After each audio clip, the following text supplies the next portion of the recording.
mendelspod.com, advancing life science research, connecting people and ideas. Welcome to the show. I'm pleased to welcome Bill Frezza back, this time in person. Bill is a venture capitalist in the Boston area. He's a frequent columnist at Forbes and Bio-IT World. For over a year now, Mendelspod has been advancing the life science industry, connecting people and ideas. Partner with us by advertising here on the show. For information, go to mendelspod.com/advertise. Welcome back to Mendelspod. Thanks for having me, Farrell. Last time we talked about problems in some of the basic foundations for the life science industry and ended up talking about how to fund basic research. So maybe we can get back into that somewhat today. But we're right here in the midst of an election season with the presidential debates taking place. Scientific American teamed up with sciencedebate.org and rated the candidates on 14 questions. Overall, they scored Obama higher. Can you give us your own score for each of the candidates on science, particularly life science? My perspective is I think neither one of them are addressing the real issues. I don't see a whole lot of difference between the two parties when it comes to science funding. The differences are at the margin. And I think we haven't even heard talk about science. No, actually. And that's why, because there's not a whole lot of differentiation between the two parties, and so you're not going to hear a lot of talk about science. But I do believe that we are suffering from a cult of science, and that our funding mechanisms, our funding sizes, and the places that money is going to is wielding a tremendous corrupting influence on the industry. And I'd like to talk about that. I want to premise that with a couple of disclaimers. Again, I am not from the life science industry. I'm from the telecom and semiconductor industry. I call myself the skeptical outsider because I'm wandering around asking questions, and I don't have answers. But I do have questions, and I think they're questions that deserve asking. And the manner in which science has become sacrosanct in the public mind, in the belief that science is good, more science is better, and even more science is better than that, is an article of faith in both parties, and I think that's wrong. But can't we look back and say science has been responsible for most of the innovation since World War II? What you have to do when you study any policy or any piece of economics, as Bastiat reminds us, is to look at the seen and the unseen. You can't just say, here are all the good things that have come from science. You have to say, here are all the good things that have come from science. Here's what it's cost us. Are we getting our money's worth? And could other good things have come from that money? And if you don't ask that, like if you had left that money in the hands of the people who earned it, and the people put that money into the economy and did other things, would we have been better off? I think the mission to the moon is the perfect example. All right, people claim that because we went to the moon, we created all this benefit, which is nonsense. It's absolute nonsense, because it doesn't measure what else we could have done with all that money had it not been spent flying to a barren rock somewhere and coming back and then abandoning that barren rock, never to return again. And so whenever you look at a policy, you have to look at the seen and the unseen, and you have to look at the here and now, and you have to look at the long term. And I don't think we're doing that enough in the sciences. So how do you look at the unseen? I mean, the theory with NASA and the moon, right, is that all the technology that came out of that, to claim that that technology would not have come from elsewhere is a ridiculous claim. It's an unprovable claim. Just as it's unprovable to say, aha, we would have invented DRAM had we not gone to the moon. I can't prove that. I can't go back in time and run the experiment. But again, you have to look at a balance. There is a host of opportunities that we could have pursued. For example, let's go back to 1960, and instead of going to the moon, let's deregulate the telecom industry. Let's break up the Ma Bell monopoly in 1960. You would have had cell phones 15 years earlier. All right, you would have had Skype earlier. All of the things that we benefited from only after we broke up the Bell system in '82, we could have had much sooner had we broken up the Bell system then, left the money in the hands of the people who earned it, and let them go out and buy their iPhones.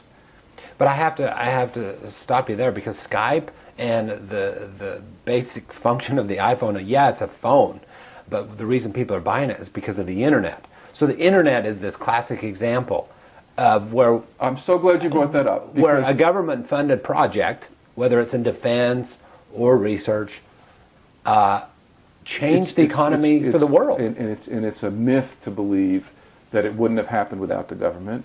It's a myth to believe that the government funded anything more but the development of the protocols. The actual internet was built with private money. The entire internet was built with private money. There were researchers who had research grants who wanted to connect their networks and talk to each other. They developed a common protocol. A common protocol is just a set of conventions. There's nothing magic about those conventions. In fact, the protocols that were built, the internet was built on, stink. There's so many missing things in those protocols that had we thought about it and been trying to solve the problem of how do I build a big commercial network, we would have done completely differently. Authentication, security, all these problems we're having on the internet today come from the root of the fact that people cobbled this stuff together so scientists can talk to each other. The internet took off when the prohibition of commercial traffic was removed. I was there when it happened. It used to be prohibited to put any commercial traffic on the internet. You had to be a scientific endeavor. In order to get an email account, you had to pretend you were part of a university. I remember going... Back with the intranet or whatever it's called. I remember going to hearings where there was vigorous opposition to ever allowing any commercial traffic on the internet. Oh my God, people are going to buy and sell things on the internet. We must stop that. Ralph Nader was in the forefront of this. He had a group called the Taxpayer Asset Project. And I remember meeting Bill Schrader, who founded PSINet, which became one of the very first commercial internet providers, going hammer and claw with these people, trying to explain that the future of communications, you had to let private commerce in. And they were trying to stop it. People have forgotten all this. The internet itself was built with private dollars, originally leasing lines. I mean, you started out leasing lines from the telecom monopolists, and then eventually putting their own lines in. All of that infrastructure, all that ecosystem was private money. The only thing that you can legitimately credit the government with is coming up with a set of protocols which were as good as any. Not particularly good, but they were as good as any, and it was a common language. That's it. That's all you give them credit for. So you got to be careful about the stories that we tell, the narratives we build around all the wonderful things that come from science funding, because you end up with a conclusion that says, well, if five cancer researchers are good, then 50 is better, then 5,000 is even better than that. That's where the logic goes. And the answer is, no, what else could you have done if you just took the top researchers and you just funded them, and you didn't fund the second-rate researchers, and you didn't fund the third-rate researchers, which we're doing now. We're funding the top, we're funding second-rate, we're funding third-rate. We're creating this huge surplus of PhDs, particularly in the life sciences, that have nowhere to go, that end up becoming indentured servants in the principalities of the philosopher kings, which are the unaccountable PIs who are at the top of this money chain. We're not getting our money's worth. Okay, so by breaking it down to top, middle, and lower, you're saying we should just fund the top researchers. Absolutely. Now I've gone over from asking questions and diagnosing the problem to offering a solution, and I am on uncertain ground there. But we have a supply and demand problem. Look, we have $1 trillion in student debt right now. $1 trillion in student debt. It's a huge problem. But anybody that wants can get a PhD in the hard sciences for free at the taxpayer's expense. For free. Well, this is the highest demand job right now. Hold on, let's be careful. In the commercial sector, you're right. People need trained scientists, but they're not being fed into the commercial sector. They're piling up. They're piling up as postdocs, particularly in life sciences. Right? I mean, pharma's letting people go. Right? Pharma is melting down right now, laying people off. So we've got to be careful about saying we have a shortage. All right? We are training all these people. Well, a shortage in computer scientists particularly. Fine. And there's this whole new field of working with data, storing data. Which is great. Let's produce more computer scientists. The taxpayer does not need to foot the bill to fund computer scientists. The people who graduate from computer science are perfectly capable of paying their own bills. They make great money when they come out. So why do you say the taxpayers are paying that? Because most PhDs these days are funded through grants. Not all grants. Most grants come through the government, whether it's the NSF, whether it's the NIH. All right, there's money that funnels into the top. PIs who get these grants, they fund their lab, they buy their equipment, they pay the tuition for their grad students, they pay their overhead to the university, very high overheads to the university, right? If you think about that whole thing, the overhead is scandalous, the amount of overhead that gets paid out of these groups. And what these PIs are doing is not necessarily training the next cadres for industry, which they ought to be doing. They're trying to clone themselves. They're trying to create the next generation to take forth their fame to being scientists. It's the culture there. All right. I remember when I pulled to be a Nobel. Not even a Nobel, just to or, be able to live the good life as a published scientist with the esteem of your peers, with your papers in Nature and Science, with a tenured position. And I've seen that picture before. It's huge. I've seen that picture, but I have to tell you, on our program, for instance, just in the last year, we've had 2 or 3 young folks on who had created startups who went to school at Stanford. All 3 of them in bioinformatics. And they're creating sort of the leading edge companies. One of them is working on repurposing drugs, right? So all this information's out there is just the algorithms and try to find new purposes for existing and drugs. You're saying that those people wouldn't have gone to school if the taxpayers didn't pay their tuition? I'm saying they're PhDs out of Stanford, and they come from labs that were funded by grants. Great. And if you go back and look at even Google, I mean, you see this kind of innovation coming out of Stanford and Harvard. Again, it's the see. I'm not anti-science. I'm not anti-innovation. All right, that's a ridiculous position to take. I'm a trained scientist. I came out of MIT. All right, I've been an entrepreneur and engineer half my life. I invest in science. We were just talking before about the computational drug design company I invested in. So I'm on the side of science. I'm just saying that if we overfund the area and we fund both the best, the second best, and the third best, we create a lot of problems. We create a lot of problems and inequities, and we never examine the unseen of what else could be done with the money from the second best and the third best. And by the way, if we asked the first best to pay their own freight, maybe they would do it. I mean, a PhD in computer science is worth it. It's a lot more worth it than a PhD in art history. I mean, you should be able to fund your own PhD in computer science, whether it's a loan or it comes out of your pocket or you pay the money back after you get your first job. Those people are very well paid. What if you can't? What if you can't? Then do something else. Why? I mean, again, we are asking. We're not asking. We're demanding. Actually, we're demanding at the point of a gun. Give me the money out of your paycheck, and I'm going to give it to him because society will be better off. That's how science gets funded, all right? There are moral issues with that, which is beyond the scope of this program, all right? But there are practical issues with the size and scope of it. Look, what are the 3 most expensive wars in American history? The war on poverty, the war on drugs, and the war on cancer. We have not eliminated poverty, it's gotten worse. The war on drugs has gotten worse. We're 40 years into the war on cancer, and if you get ovarian cancer, you're going to die. If you get, metastatic lung cancer, you're going to die. We are not getting our money's worth out of these things. Let's talk about the war on cancer. How do you measure success? Because there's only one way. You can call stop dying. There's only way to measure success is people stop dying of cancer. When? What do you mean when? I mean, are we going to set a time when, if they can't die past this point, then it's a failure? If I mean, you can call the war on cancer a failure, but I could sit here and call it a success. Because we've done so much with so many kinds of cancers. There's so much more treatment. We've done so much. People are living longer. Even a blind squirrel finds an acorn once in a while. So we got Gleevec. Okay, Gleevec's wonderful. It works great. Avastin. Okay, and you can point to again. It's the seen and the unseen. You can point on your hand. Here's the areas where we've actually come close to a cure. All right, which is great. It's terrific. Okay, then you can point at the vast bulk of metastatic cancers, which are a death sentence. Which the best we can do is buy you a little time as we poison you to death with chemotherapy agents, which someday we're going to look back on like they looked at leeches. Right. I mean, you can't. Bleeding. This can't be right.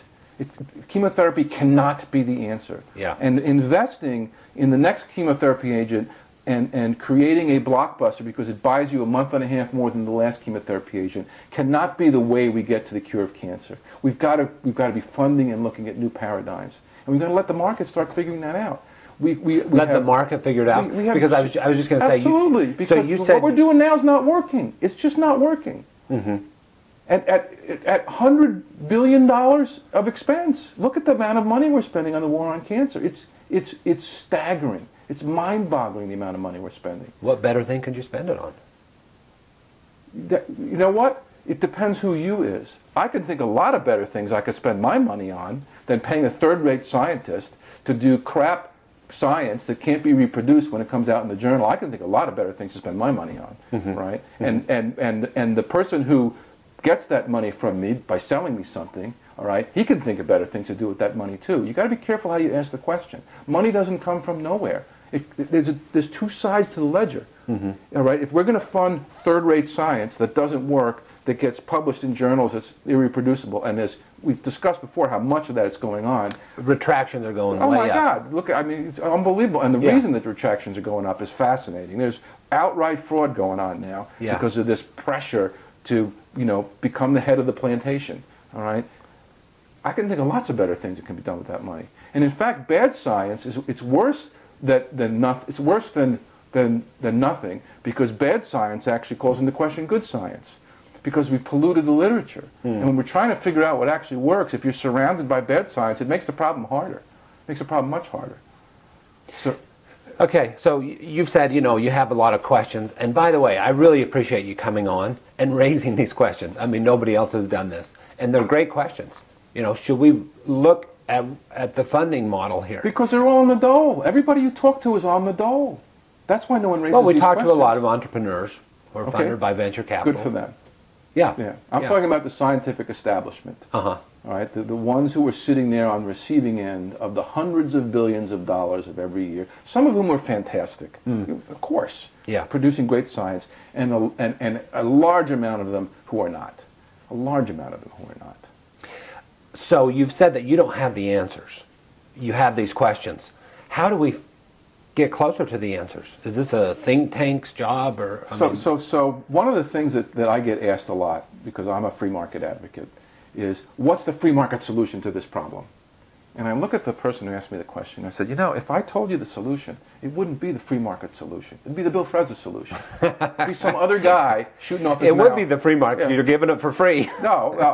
But the way we make progress is by taking risk, reward, and failure, making sure they're aligned, right? Having people bet with their own money, bet with their own butts, bet with their own career, learning from their mistakes, not bailing them out, right? Bailouts are the worst thing you could do. And the system figures it out, all right? It's a discovery process. It's a process of exploring the frontiers with entrepreneurs and scientists who bear the brunt of their failures. 9 out of 10 are going to go down. You study the bones of the ones that went before you, and you push ahead a little bit further. And markets have, of all the human inventions that have ever brought us progress, nothing has brought us more progress than the free market. Nothing, not even close, has brought us more progress. It's a distributed problem that's going to have a distributed solution. There's not going to be a czar of cancer who comes up and say, I know the answer. I'm the czar of cancer. I'm going to dispense $100 billion a year, and I'm going to solve the cancer problem. That's insane. Okay, how about the example that's often used? I've been reading a book on cancer, actually, and the whole history of the fight on cancer. Is it the Emperor of All Maladies? What a great book. I just heard the author interviewed up at Harvard Medical School. Fantastic and next time you see him, book. Please tell him to come on the program. He's a great lecturer. But in the beginning, he talks about those who were like the fellow at Dana-Farber, and the radical surgery crowd, and the fundraisers, and when they took it political, when they made it really political and tried to get the funding, right? Yep. So that's the story of what we're talking about here. Now, one of the examples they used when they would go to Congress was the story of the Manhattan Project. In other words, some things are so big that free market can't do it in their garage. Okay, and you're right. Okay, that it's one thing to create an iPhone or a little Macintosh computer in your garage, but it's another to solve some of these huge problems. Great example. What problem was the Manhattan Project trying to solve? Okay, the Manhattan Project was trying to solve the problem. Oh my God, we're at war. National defense. Oh my God, the Nazis and the Japanese, if they win, civilization is doomed. Oh my God, the Nazis are working on this. We better get there first. We did. We defeated the Nazis before we needed the bomb. All right. We dropped the bomb on Japan, saving I don't know how many lives, American lives and Japanese lives, had we had to invade the homeland, and we solved the problem. That's a perfect example where it's completely appropriate for government to marshal those kind of resources. I'm with you on that. But why can't you look at cancer like the Nazis, for instance? Because cancer is a distributed problem. It's not a single problem, all right? It is a problem that is pervasive across society. It is a problem that is not amenable to a single point solution, all right? I mean, we built the bomb brute force. I mean, if you go and you study the history of the Manhattan Project, I mean, they raided Fort Knox for silver to build, because they ended up doing it with gaseous diffusion, all right? But they started out trying to do it with centrifuges, which is how they do it now. They raided Fort Knox for the silver so they can wind the centrifuge. I mean, it was a single point project with a single end point that's totally unlike the problem of solving cancer. First of all, cancer is not a disease. Lung cancer is not a disease. Every cancer is different. All right, we've got a life function. It's a cell that is in this exquisite balance between, do I replicate myself or do I not? Right? Every cell wakes up and says, do I make another copy of myself or do I not? There are all these checks and balances involved, telling a cell, okay, replicate yourself. You know, you got to heal, you got to grow. And these other ones say, whoa, stop replicating yourself. This is not a good thing. The machine breaks. Every family is unhappy in its own way. Every cancer is unhappy in its own way, right? The gene-wide associational studies that they thought were going to go out and they're going to sequence these cancers and by gum they were going to find the cancer gene was a bust. It's a complete bust. All right? And then they maybe one or two they found, oh my God, yeah, there is a point mutation that causes this. But most of it is this complex machinery broke in some different way, shape, or form, and a cell started replicating out of control. All right? It's a very complex distributed problem. It's not amenable to a Manhattan Project. In fact, we've tried that for 40 years and it hasn't worked. This is the biggest problem with a lot of these social programs. They live forever. You know, if something's not working, spending more and doing more of it is not logical. If something's not working, stop and say, wait a minute. And do maybe we should do something different here. Maybe we should take a different approach. Maybe we should let, you know, instead of being locked into this mindset, because we got these philosopher kings now who pretty much call the shots, all right? I mean, they review each other's papers, they grant each other's grants. Trying to break into that with radical new approaches is really hard. And I'm watching it happen, all right? It's really hard to break this groupthink, right? Because they're all, it's like trying to end the war on drugs. Good luck with that. How many people make a living at it, all right? You have a problem with it. They have a stake, like prison guards, the parole officers, the politicians, the cops. You know, they have a stake in keeping the war on drugs going. It's very difficult to break into that with some new thinking. Same is true of the war on cancer. It's really difficult to break into it. Sure. Now you said that you think the candidates for both parties are pretty similar on science. I mean, NIH usually gets funded, yeah. But there is concern right now that it would get seriously cut. I mean, you're a conservative. You're not shy about that. I'm not a conservative. I'm a libertarian. Oh, libertarian. I'm not a conservative. But you support Romney. You know what? I'll hold my nose. And I will vote for him as the first Republican presidential candidate I've ever voted for will be Mitt Romney, because I'm just so terrified of the alternative. So let's just be real clear about that. I'm not a Republican. Okay.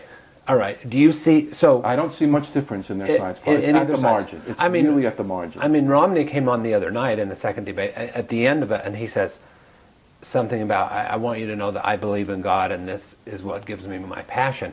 Is that in and of itself sort of anti-scientific? Boy, now you're going into a whole new area. Of course it is. God is not a scientific concept, okay? I'm an atheist, all right? However, we live amongst people who are God believers. A majority of our fellow citizens claim to be. I mean, I don't know if they are or not, but they claim to be, all right? We have uniquely, in the history of man, developed a system where this has not caused us miserable problems. All glory to Ben Franklin, all right, who's my favorite founding father, who understood that the way to stay out of trouble with religion was to create as many voices as possible, all right, and support freedom of religion, whatever your belief is. I mean, go study the history of Ben Franklin's funeral in Philadelphia, okay? He got the right answer, all right? We live amongst people who believe in God. These people vote. They worship God in their own way. There's a lot of good things that come out of their beliefs. There are a lot of not so good things that come out of beliefs. We have to live together. Is it a scientific concept? Of course not. It's outside the realm of science. All right? What bearing this has on scientific funding is minimal. There's arguments at the margin about whether we should harvest aborted fetuses. You know, that's a pretty ugly, nasty argument. How important is harvesting aborted fetuses to science? Not much. It's at the margin. There's an argument about whether we use these stem cells or those stem cells. Oh, big. I mean, now we have the induced pluripotent stem cells. You know, it's like, you know what? It's at the margin. Those kind of arguments at the margin.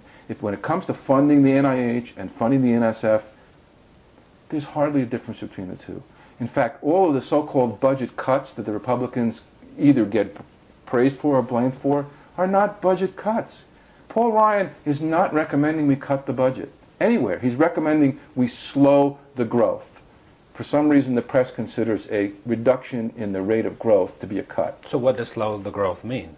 It means instead of going from spending $100 billion to spending $120 billion, we're going to go from $100 billion to spending $105 billion. That's the difference between the two parties. Neither one of them is really talking about cutting spending. Neither one of them is talking about cutting spending. I mean, NIH budgets has been flat for a couple of years. No, you know, we're a country on the verge of bankruptcy.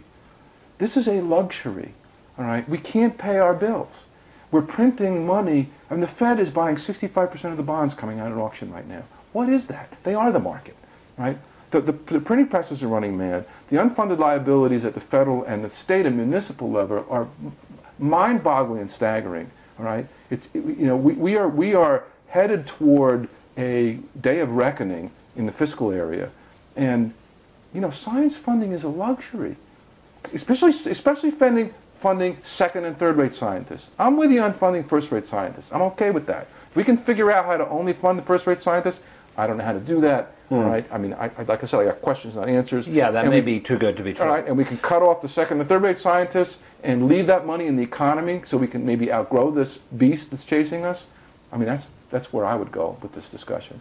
What about the argument that says we're not even going to keep up with China, Singapore, it's not a race, and India because their government, China is make funding. Scientists, great. Make scientists.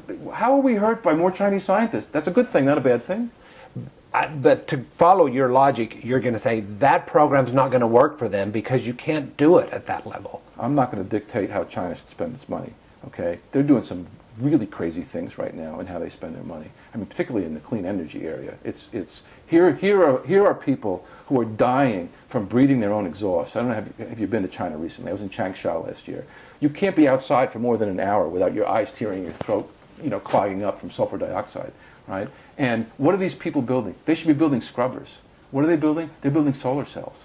Solar cells that are completely uneconomical, subsidized by the Chinese government, so they can somehow magically get a head start on the future. They're selling it to Americans who are only buying it because they're getting subsidies from our government. Our government is borrowing the money from China so they can buy these solar cells. And the whole thing is insane when we can get natural gas out of the ground for $2.50 a 1,000 cubic foot. It's economically insane. Are you recommending that we do this? Because there's a czar somewhere who says, oh, solar is the future, or windmills, or biofuel, or whatever some czar says? This is something we want to emulate? I don't get it. I just don't get it. Okay, so I've heard from other venture capitalists that what Obama is doing, what China's government is doing, is that they see themselves as VCs, and they shouldn't be trying to act like VCs. So let's go to the VC world. Who is going to fund startups in the life sciences? That's a good question because the answer is becoming harder and harder. The venture capital industry is changing. First of all, it's shrinking. It got too big after the telecom run-up. Remember, we have 10-year funds, so it takes a while to wind down again. So we're heading back down toward a size that the VC industry probably ought to be. Probably we're going to overshoot, and in this case, undershoot, and not have enough. The big successful VC shops, because 10%, 15% of the VC shops are responsible for all the gains. I mean, as an asset class, it's a lost decade, right? I mean, you would have been better off putting your money in an old sock. I heard, yeah. It was lower than the stock market for sure. No, it's not lower than NASDAQ, but it's pretty ugly. Right? I mean, NASDAQ was bad news. Really bad too. Right? But the most successful VCs have gone up market. They've raised big funds. They're writing much bigger checks. I would really call them growth capital companies now more than traditional venture capital companies. Growth meaning they're not starting these companies. They're waiting until the business model looks like it's ready to take off, and then they're jamming $50 million in and they're hitting the accelerator. That's growth capital. All right. Venture capital is when you're working with 3 dogs and a PowerPoint presentation and a professor and a grad student, and you're trying to get something from nothing. All right. There's a bifurcation that's taking place because, on the one hand, in the software, web, mobile area, the cost of starting a startup has dropped dramatically. You used to have to buy server farms. You used to have to invest in capital in a way that you don't have to do anymore. With the cloud and with the ability to rent services, $200,000, you can start a software company, which is great. This is a good thing, all right? And so you're seeing 1,000 flowers bloom in that area, and this Darwinian selection happening. And the angels can actually write checks big enough now to get these companies up and off the ground, and life is good, right? Now, you might argue that they're doing trivial, stupid things like games, and social networking, and I would agree with you. I think there's doing a lot of trivial, stupid things in that area that are not going to change our way of life. Okay, it's entertainment. Good for them. Have at it. Okay, the life sciences, you still got to build a lab. The capital equipment required is extensive. Much more prohibitive. Where's that money going to come from? All right, Series A in life sciences is still $5, $6, $8 million, right? And the conveyor belt that takes you through the stages and has big pharma waiting to bring you in is broken. Big pharma is retreating. All right, they're waiting until second, third stage clinical trials before they're ready to write a check. So there's this. On the one hand, VCs are shrinking. Few people in life sciences. We're all licking our wounds from money we've lost.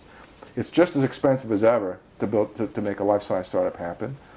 The exits aren't there. I mean, it's just ugly in terms of M&A and IPO. And big pharma's on retreat. So the whole thing spells an enormous decline in venture capital funding of life science companies. And I don't know what the answer is, but it is a problem.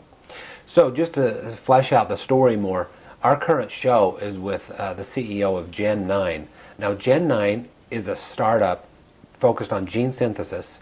They have a new, what they call fab chip, where they're just doing it much more and much cheaper than ever before. Technology is coming from George Church, who's the founder, and Drew Endy at Stanford, Joseph Jacobson at MIT. Okay, this is sort of a small microcosm of the whole discussion we've been having. What's he facing? First of all, you happen to ask about a deal that I've looked at. I've signed an NDA, and I got to keep my opinions to myself. I think the gene synthesis space is an interesting space. I think there's money to be made there. I think Gen 9 has a colorful history, which you might want to look into, and I really should reserve comment. Yeah. Okay. On that. I mean, but I will agree that there's a market there. Mm-hmm. There's a market there. If you can figure out how to do inexpensive gene synthesis at scale, that's a valuable thing for somebody to be doing. Now you have you've invested in a computational biology business. We are the co-investors in a company called BioLeap, which is a fragment-based computational drug design business. So they're doing de novo design of drug ligands and hopefully lead compounds to begin the long march through drug development as an alternative to high-throughput screening. How's that going? It's been painful. It's been really painful. And what breaks my heart is the technology works. So I came in from this, we co-invested with a firm that comes from the life science side, and we come from the computational side. So I diligenced the computer side of it, they diligenced the life science part of it. The stuff works. I mean, it's unbelievable how far we can get in a complete de novo synthesis, starting just with an X-ray crystal structure of our target.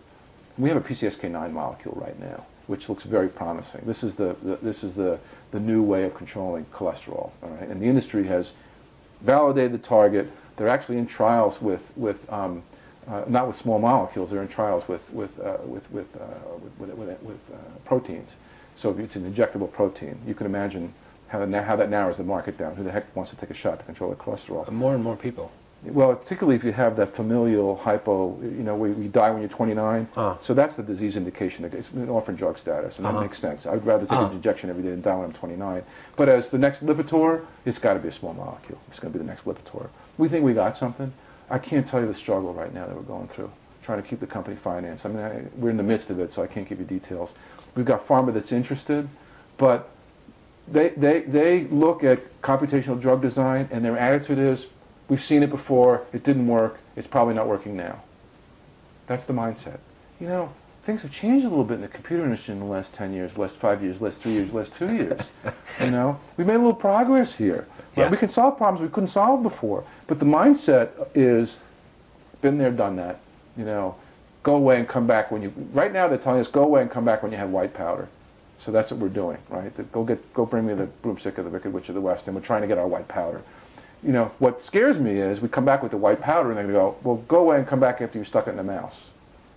And then we come back, and they'll say, well, go away and tell us again when you come back when you finish your phase 1 clinical trial. That's a death march. We can't go there. We're not funded to do that kind of thing. We have taken a solemn oath not to go into the clinic. And I'll be damned if I'm going to stick this stuff in a mouse. I don't want to know the answer. Right? What if it kills it?